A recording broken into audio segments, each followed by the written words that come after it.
Welcome to Visual Studio Code Server Connector demo. In this video we're going to show how the debug works in this extension. Here we have our servers and here our projects open. So we just start the server we want in debug mode.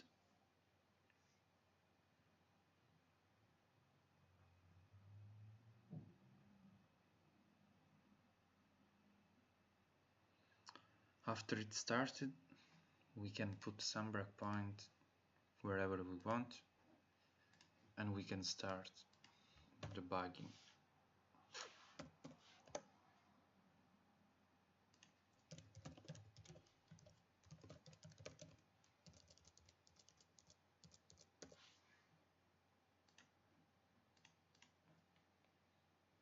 And here we can see the input we wrote before.